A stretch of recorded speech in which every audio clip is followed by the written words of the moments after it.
Hello, and welcome to Let's Talk Procurement, the only show you need to master the art of procurement. Let's go, baby. Hello, and welcome back to another episode of the Let's Talk Procurement podcast, the only place you need to come for your procurement knowledge. With me, for one of the last times, ever, for at least season 3 and maybe season 4, is the, what do we call you? What's that? The benevolent and the vagrant, so he's both of those in one. Luke 10, how are you, my friend? Yeah, I'm good. We're currently sat in the studio. I don't know if this makes the sound any better, but it's extremely hot in here. Obviously one of the positives is great audio quality, but one of the negatives is that we have to boil alive, because as we know, the hotter it gets, the less interference there is with sound molecules from other sources. So that's why studios have to be really hot. We're both pretty much sweating. I mean, it's good practice for your travels, because it will be this humid there. Yeah. I think when you're in Colombia, you will be saying, oh, I've trained for this. I'm impressed, by the way, that you finally named a country that's in Central and South America that I may be going to. Oh, what? Because all the other places you've named before are India, places. Nicaragua. Nicaragua is a place I'm going. I think you named Djibouti. Oh yeah, Djibouti. Yeah. Vanuatu. Also, Canada, which I'm not going to. Well, not that I know of. You never know. Things might change. Yeah, well, especially when you make some friends out there and they say come to Canada, and you'll go, yeah, all right. See you later. I'm in. Well, we're ending the episode already. Oh yeah, that's the buzzword, isn't it? No, what's it? The safe word. That's what you call it. Right. So, we have had a listener get in touch with a question for you before you leave. So I'll read out the message. Thank you. So, my name is Sarah. Hoping it's Sarah, not Sarah. It's got H on the end. So my name is Sarah, and I just wanted to say how much I enjoy the Let's Talk Procurement podcast. Your practical approach and honest conversations about supplier relationships, stakeholder engagement, and the role of procurement have really helped me within my own career and how I think about it. My question for you, Luke 10, what do you think procurement professionals, such as myself, can be doing right now to make themselves future-proof for the next 5 years? Future-proof. Well, immediately my head is going towards artificial intelligence. That's going to be a big topic. Although I did predict, and maybe I should stand firm on this, that it's only a hype AI. I think it's gonna go down in about 2 weeks. Not going to. This AI stuff's not going to catch on, really, is it? All those savings that you can make with it, and things that it can do a lot quicker than any human.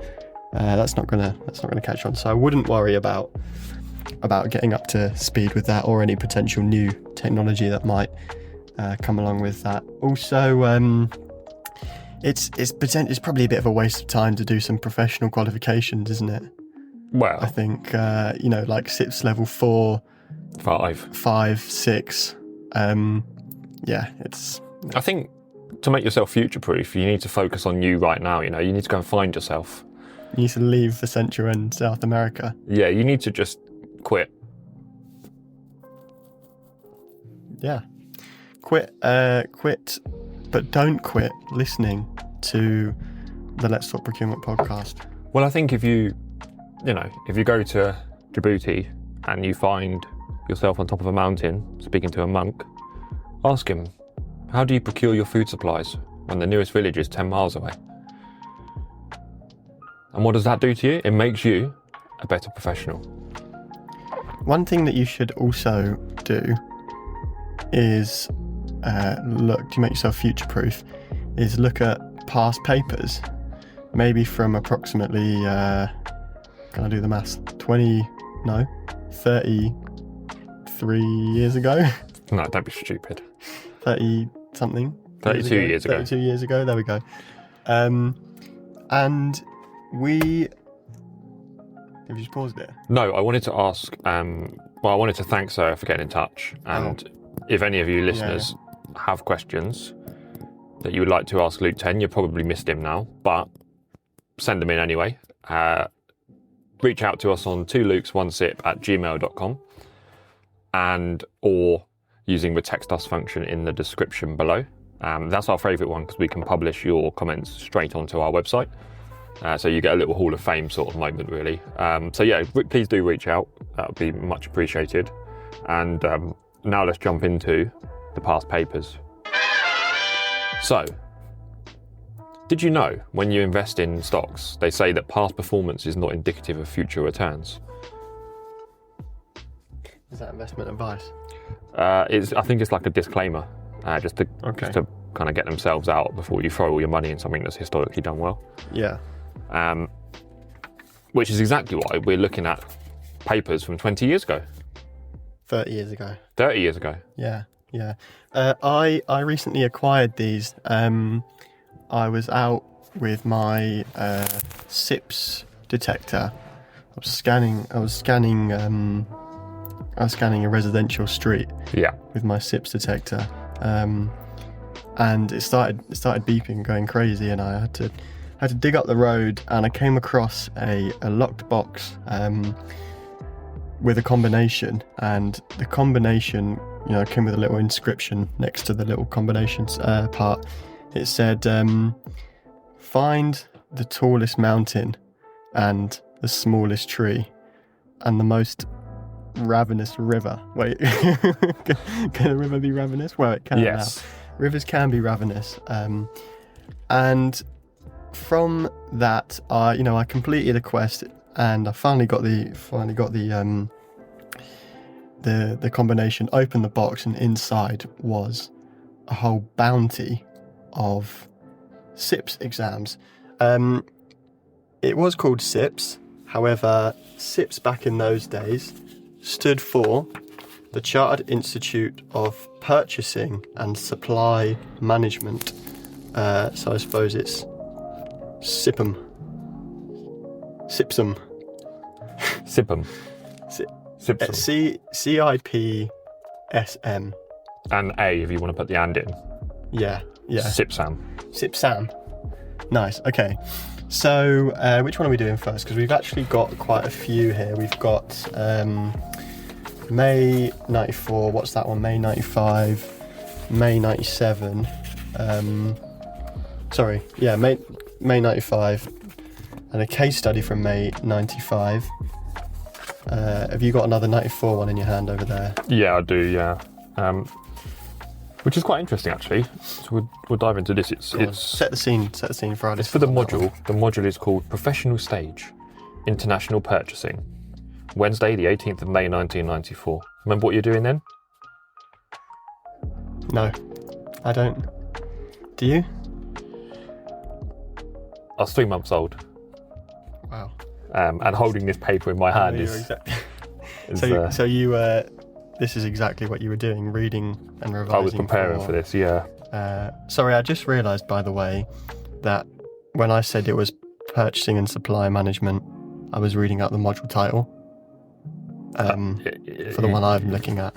Yeah. But I'm pretty sure we saw it on something. Yeah, here we go. The Chartered Institute of Purchasing and Supply.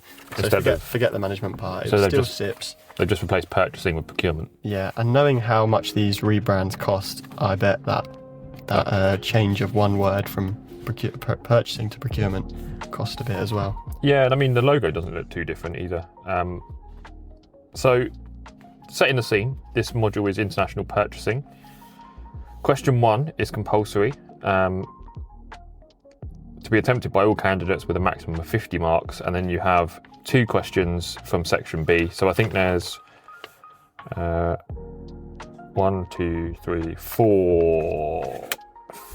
options, and you have to pick 2 to answer on the second question, and you're allowed 3 hours to get the 100 marks. We won't go into it into that much detail, but effectively we've got a London UK multinational company, and it has a Canadian subsidiary, and also has they're also looking to supply vault doors to South America Bank in Santiago, Chile. Nice. So somewhere I potentially may be going. could be, yeah, you could visit that, see those doors. And they're effectively saying all around, how do you do invoicing between the UK, the Canadians, and then obviously into American, and kind of how can you be protective of that situation. So, for example, transportation to Chile from Canada has been estimated at less than 2/3 the cost of transportation from the UK. So what they've done is the UK firm has basically awarded the work to the Canadian firm with a view to saving costs and improving lead times. Okay. Okay. So I'm going to read the questions. We don't have to answer them. It's just to give you a bit of a... This was the kind of 50 marker that would have been probably an hour and a half of work after you've read the little case study. I don't have to answer them, but if you look and see that this episode is 3.5 hours long, then I would have answered it. So the text uses the term multinational. How might we define a multinational? And in what ways might multinationals differ from other businesses? That was 7 marks. Quite a big question for 7 marks, I think. Yeah, well, I guess again with CIPS, what hasn't changed is you need to know how to structure your responses. Like, it's not just enough to know the knowledge. Yeah, define it and then answer the question. The UK office and the Canadian office will come to some suitable pricing arrangement, we are told. What do you understand by the term transfer pricing? And what are the significant factors involved in transfer pricing in your view? 7 marks. Okay. What terms and conditions of contract would typically need to be included in a contract of purchase from a purchaser from overseas, which would not normally be included in contract of sale or purchase in a domestic contract? Brackets, marks will not be awarded for discussion on topics which would usually be included in domestic contracts anyway. So you really have to know the difference there. That's 18 marks. And then if you were the buyer for the final customer, the Banco del Sud, what measures would you Great take? accent there. Banco del Sud, mate. Come on, geezer. What measures would you take to be certain of receiving precisely the goods that the bank wants, on time, properly fitted and effective, and in good working order for the foreseeable future, as originally promised by the salesperson from Millwood? I suspect that's like warranties and guarantees and good things like that. OSIF KPI maybe? Maybe KPIs, yep. And then, so they're the compulsory questions, so I'll come back to that in a second. And then the section B, which is to pick 2 of these questions. Discuss the latest developments with regard to international purchasing in one of the following: GATT or the European Union. Next one. Barter, compensation and buyback are different forms of countertrade. Explain how each type operates and describe the circumstances in which each form might be appropriate. Explain the distinctions between custom duties, excise duties, and agricultural levies, giving examples as appropriate. So my reflection, is that all the questions? There's another 2, but they're really long. Okay. So I don't know if you feel the same. It seems a little bit, or maybe this is a thing in level 6, but to kind of have 2 possible options for questions that you can answer, but you don't have to answer them both. I don't know how I feel about that, because it seems a bit like not only do you have to think, you have to go through all the exam stress, answer the 50 marker before, which you then have to sort of, I suppose, half think about an answer for both of them and then decide. It kind of seems like they're playing with you a little bit, going, oh, these are the 2 ones you could answer, but you can only do 1. Or so I think the first question, so the 4 big questions I read off there, is 50 marks broken down into 4 tasks basically. Right. The second section, section B, you're picking 2 questions to answer for 25 marks each out of 4 questions. 5 questions, sorry. So you've got 5 questions you can choose from, and the one on the back is the chart. The CIPS has recently debated changes to the ethical code of the CIPS. One of areas looked at for change was the practicability of applying an ethical code to all situations worldwide. Should ethics remain constant, irrespective of geographical location? It's quite a good question, actually. Yeah. Probably still quite Yeah. relevant. Yeah, they do seem quite difficult, but maybe that's because we haven't prepared directly for these. Yeah, I mean, some of the stuff in there is definitely still valid. Yeah. But I don't remember in my whole CIPS journey seeing such an emphasis on the kind of definitions of certain things. So transfer pricing, for example, or what's that one? Barter, compensation, and buyback being forms of counter trade, and how do you then find them and where do you apply them? Yeah. So, I mean, maybe we should talk about another option before we then talk about what CIPS currently is and compare the two. So just to quickly go over the case study section from Wednesday the 17th of May 1995. I've been provided with the case study document for a company called Leisure Life, a fictional company that CIPS has made up. It's, how many pages is this? This seems like quite a lot of pages. I mean, Wow. maybe 15 to 20 pages of case study. I mean, the back two are blank, but let's say about 15 pages for case studies. It's got a lot of information in there. I don't know what the structure was, as in if you got this in advance of the exam and had to sort of revise it, but there's lots of things in there, like analysis of procurement. And so, for example, analysis of procurement. A consultant came in to do a wide-ranging survey of procurement practices within Leisure Life, and then there's about 3 pages, maybe 4 pages of the findings that this imaginary consultant came up with. It seems quite comprehensive, this case study. So I'm going to assume that you were given this in advance of. I mean, there's a lot of notes on it from whoever your source is, or the treasure box. There is some written notes as they're going through it. So indeed, yeah. And then once you get to the question, it's a similar story in terms of 3 hour, time allowed 3 hours, and all questions carry equal marks. So there's 4 on here.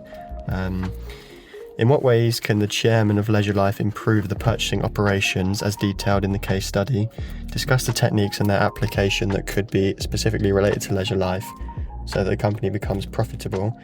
From a logistics point of view, what developments are important if Leisure Life is to reduce its cost levels, and what negotiating strategies should be employed in dealing with some of the specific contractual problems that exist within the company?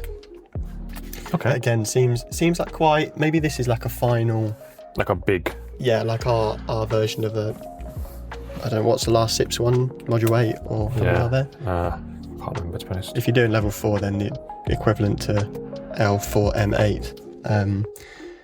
We've got some here. I don't know if this is the full set of the professional stage exams, but to go through the topic titles, we've got international purchasing, as you said, Luke. Yeah. Go on, you go. Planning, policy, and organisation.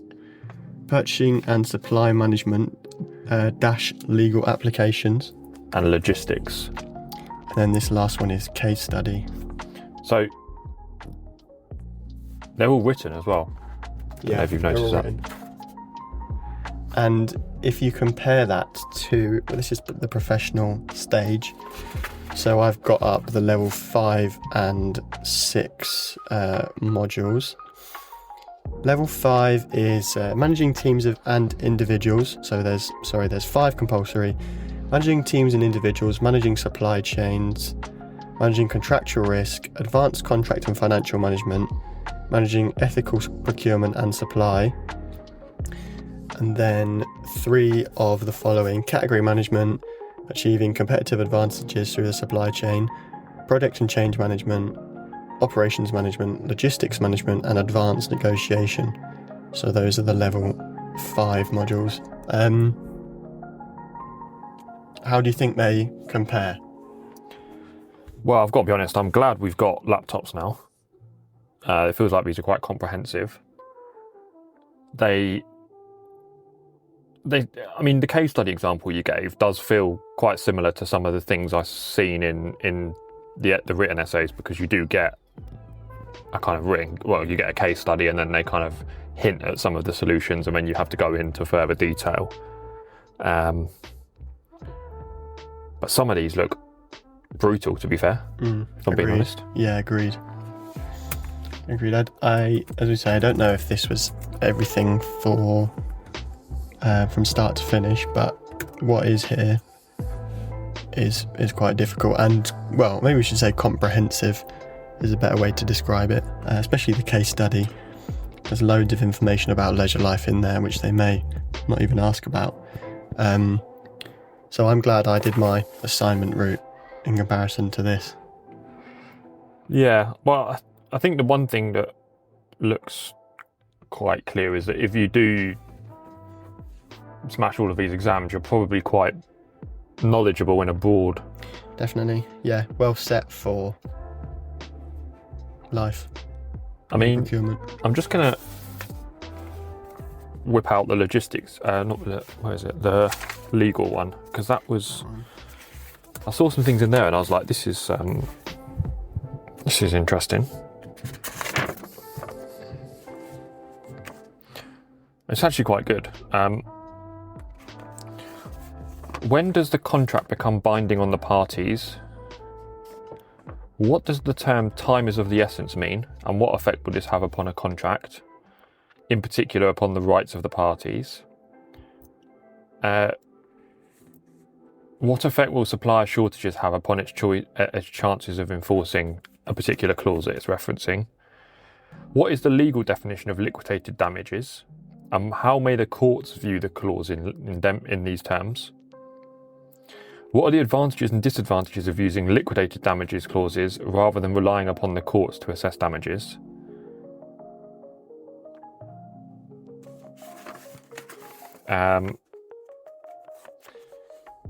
And then you start to go on, how is unfair competition controlled within the United Kingdom, and how does this differ from the protection available under the Treaty of Rome? Wow. I guess that's something that you learn, as in, if I didn't know what Porter's Five Forces was and someone asked me about that would seem quite complicated to me. Yeah, I mean, but then goes like, if an employer seeks to restrain an employee from working for a competitor when he or she leaves, how may he do this and what legal pitfalls must he be aware of?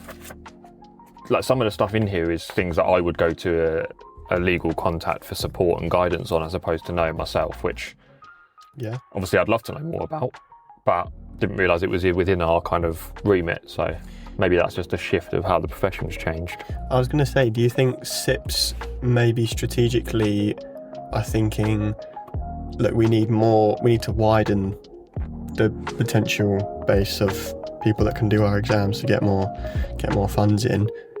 Let's make it easier. I don't know, because this seems quite hard. Or maybe, as you say, the focus as to what. I suppose it was purchasing back in the day, so probably a lot more of it was focused on kind of the legal side, contracting, commercial. There's a bit on negotiation. No, that's the current one where there's negotiation and category management, isn't there? And what's potentially interesting is there's a massive focus right now on category management, isn't there? And there's nothing on category management in the 1993, 4 and 5 exams. The other thing that's missing is stakeholder management. I haven't seen any reference across the 6-7 papers where we're looking at the importance of stakeholder management. Mm-hmm.